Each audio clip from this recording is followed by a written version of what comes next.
Salut, aujourd'hui on va parler d'une arnaque qui est en train de sévir au Japon, arnaque qui cible particulièrement, voire exclusivement les étrangers, et bien sûr arnaque que j'ai achetée. Tu vas voir que c'est assez rigolo. Trois petites choses avant de commencer la vidéo. La première, il y a énormément de cartes devant moi. Il va y avoir un lot de 10-12 000 cartes à peu près que je vais vous proposer. Il n'y aura que un lot avec tout. J'en parlerai un peu plus précisément dans une prochaine vidéo.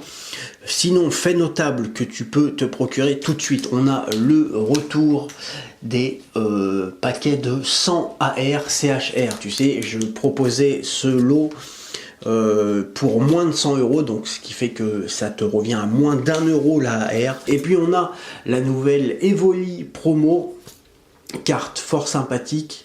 Très peu cher, j'en ai mis 13, elles sont toutes parties, j'en ai remis une trentaine, elles sont bien sûr vendues dans leur sachet scellé, hein. C'est une carte promo qui est contenue dans un sachet, donc elle est neuve, sachet scellé. On va maintenant parler de notre arnaque. Quand je fais des restocks pour vous proposer le meilleur prix, je regarde à peu près partout sur les sites des différentes boutiques professionnelles, sur les sites de particulier à particulier, et j'essaie de trouver le meilleur prix pour chaque objet. C'est un peu mon boulot. Et je cherche des box SV7A. Il y en a, comme tu le sais, c'est une édition qui marche très bien.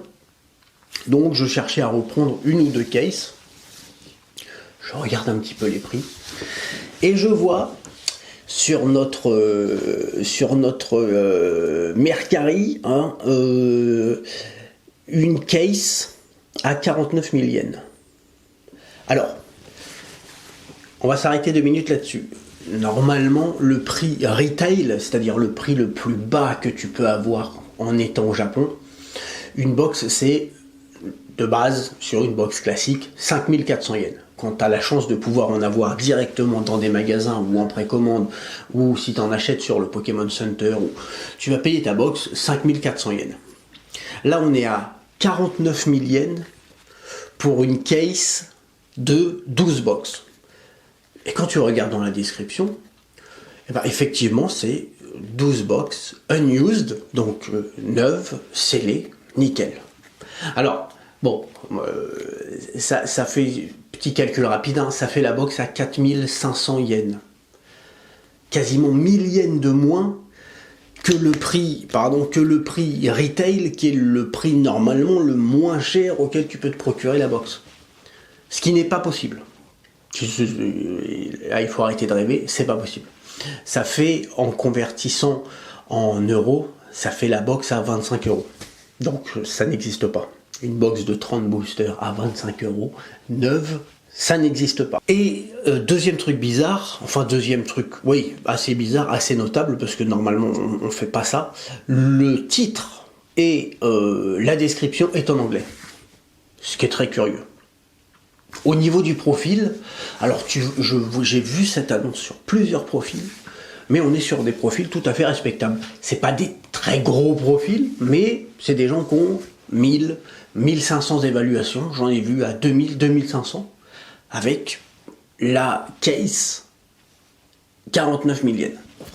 Alors en plus de ça, il faut savoir que ces personnes-là vont payer des frais, hein, parce que quand tu mets en vente sur Yahoo, Mercari, eBay, ce que tu veux, bah, tu vas payer, allez, à peu près 10% de frais.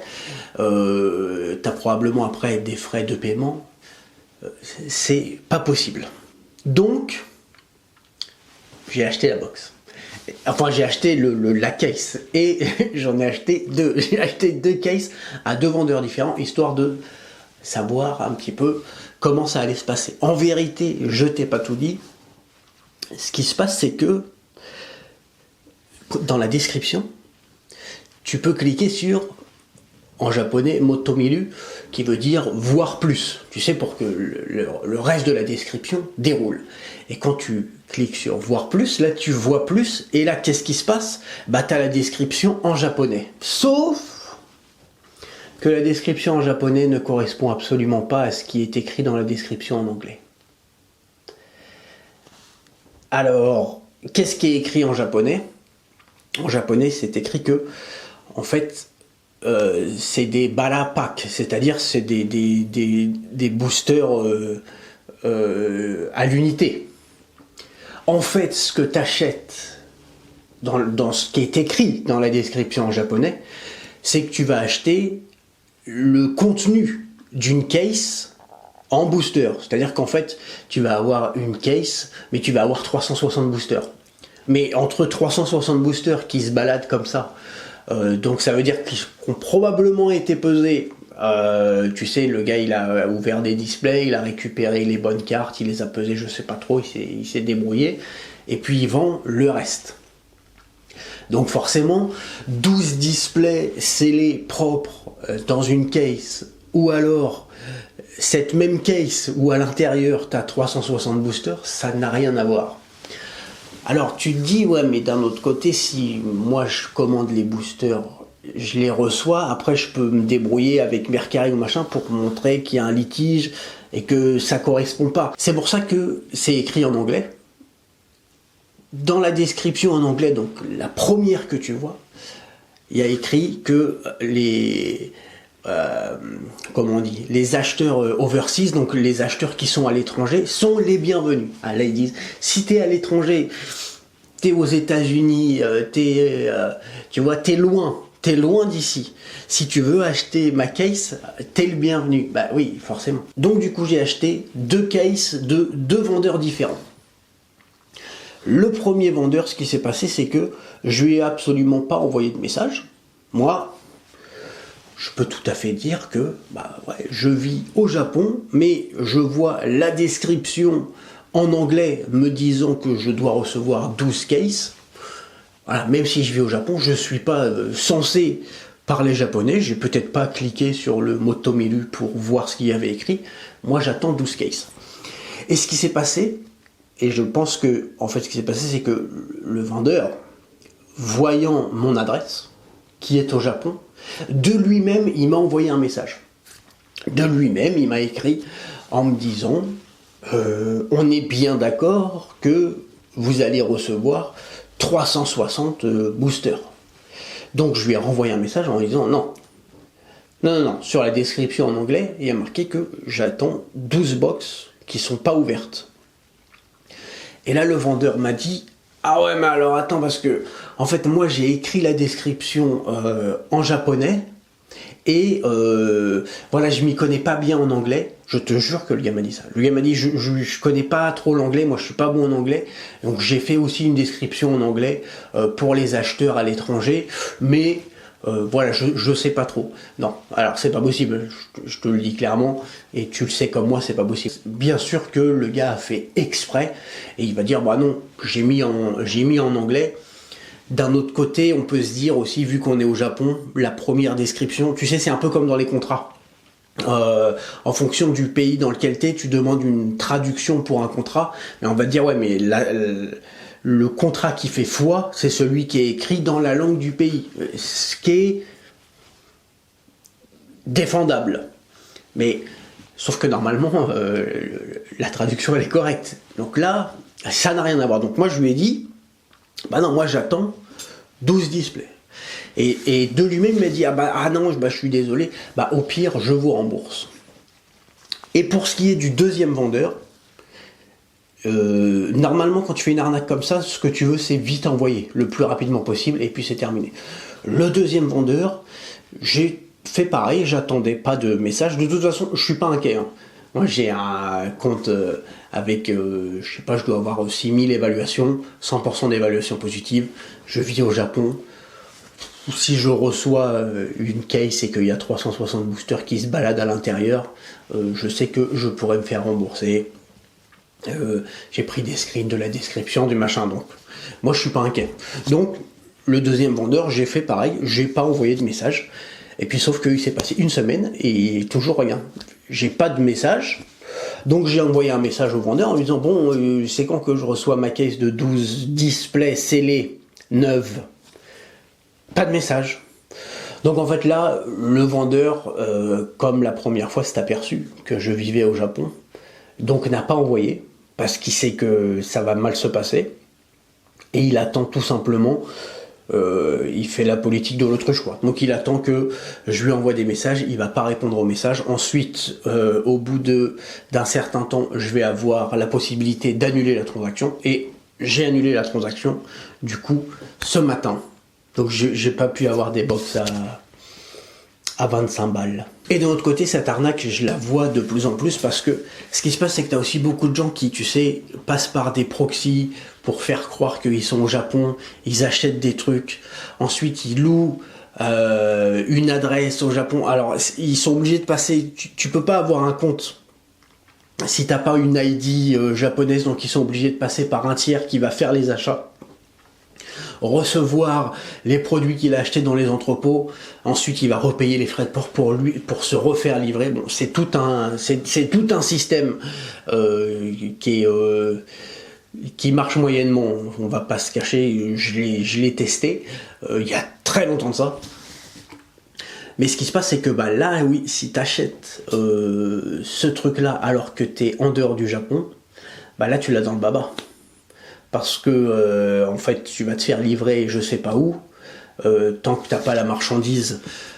Par contre, lui, la personne va avoir envoyé, il va y avoir le numéro de tracking pour dire qu'il a bien envoyé la case, même si la case ne contient pas 12 displays scellés, mais qu'elle contient juste 360 boosters qui se baladent. Bah lui il a bien envoyé la case, donc bah hop, il va passer directement, il va avoir un avis positif, et puis toi plusieurs mois après tu vas recevoir ta case aux États-Unis ou je ne sais quoi. Donc ouais voilà, je sais pas si t'es pas impacté par nature, puisque tu es probablement client de Japan TCG. Mais je voulais te raconter cette arnaque. C'est pas parce qu'on est au Japon que il n'existe pas de petites carabistouilles. Hein. Donc voilà, et pour la petite anecdote, j'ai regardé ce matin. Le deuxième vendeur à qui j'ai acheté une case, il a remis en vente la case. Il l'a remis il y a 2 jours. Et il l'a mis moins cher en plus. On est passé de 49 000 à 48 888 yens. J'hésite à l'acheter. Hein. Peut-être qu'on est parti sur une suite de vidéos. Un arc narratif avec ce vendeur. Il peut se passer quelque chose. On n'est pas à l'abri d'une belle rencontre. Donc il faut voir. Peut-être on va s'ajouter les Instagram, on va se croiser sur Tinder, on va aller boire un café un jour. Je sais pas. Je suis à 2 doigts. Je suis à 2 doigts de lui prendre la deuxième case. Ben, si on passe de 49 000 à 48 800, moi ça m'intéresse. Hein. Mais oui, voilà, je pense que en fait ils veulent pas de clients qui vivent au Japon. Parce que là forcément ça va mal se passer. Mais à partir du moment où le truc il part directement à l'étranger, hop, c'est terminé. Bon, toi après tu recevras tes trucs, tu seras pas content, mais ce sera bien sûr trop tard. Voilà pour l'histoire. Écoutez, moi j'ai une case à aller acheter, parce que là elle est très intéressante. 48 000 les 12 displays. Crois-moi que je ne vais pas passer à côté de cette opportunité. Donc je vais te laisser, je te remercie pour le temps que tu as passé avec moi. J'espère que ça t'aura intéressé. Bon, c'est une vraie arnaque.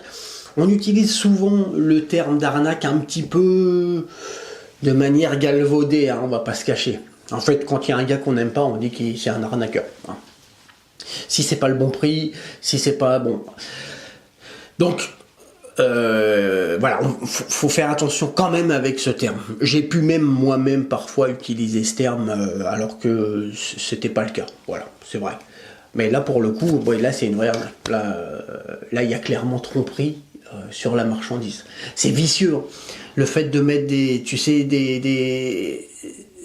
sauts de ligne jusqu'à ce que en fait tu vois rien, tu sois obligé de cliquer pour voir la description, et que là tu as la description en japonais qui apparaisse. C'est vicieux, mais je pense que ça marche. À mon avis, ils en dégagent des tonnes de ces cases-là qui vont se retrouver après. Tu vas avoir tous ces vendeurs qui vont te proposer via, tu sais, les applications de live, de machin, d'acheter des petits boosters à l'unité. Bon, moi je pense que voilà, surtout aujourd'hui, vu le prix des displays, si tu veux te faire plaisir, tu achètes une display. À la rigueur, tu achètes un booster à l'unité pour la collection, parce que tu comptes ne pas l'ouvrir. Mais si c'est pour se faire plaisir sur une ouverture, n'achète pas 30 ou 60 boosters qui se baladent comme ça, juste parce qu'ils sont moins chers. Voilà, allez, c'est tout, j'ai trop parlé. Merci pour le temps que tu as passé avec moi et je te dis à très bientôt pour une nouvelle vidéo. Allez, bye!